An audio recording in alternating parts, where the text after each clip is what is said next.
Galua maidin de March, chur cúigear chhlagan déag tús le háistir fólama, a tá dírithe ach go háirithe an earnáil ghnó.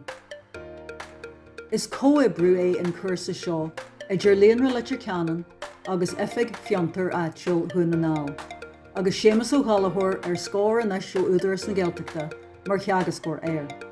Is Michelle Grace Corbell. Tá mé ag obair anseo in the local enterprise office in earnáil. We are delighted to work in partnership with Leitir Ceanainn to offer Irish classes tailored to the business community. Tá éagsúlacht ionta sa grúpa seo, agus ahan duine acu ag fáil déis fiol sa chur a gcuid Gaeilge, agus tuiscint níos fearr a bheith acu bhaintéistí na Gaeilge don earnáil ghnó agus conas is féidir leo féin leas a bhaint as an teanga.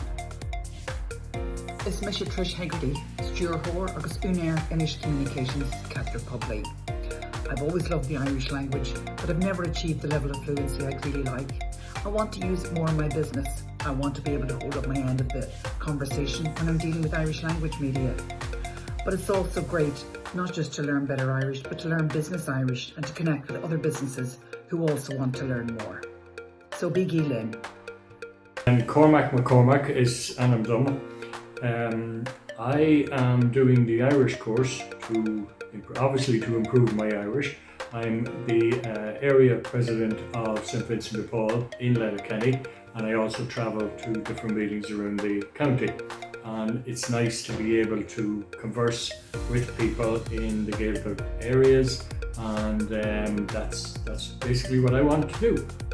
The research has shown that businesses using Irish in their branding has proven to have a massive impact on the credibility of the business. So we would like to encourage businesses to try to use Irish in their branding and to offer a bilingual service to their customers. The pilot programme has got 18 businesses participating on it, and we hope that it will lead to future programmes.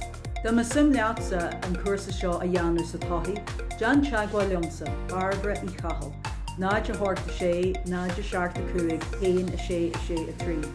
Ólas ag leonradlc.ie.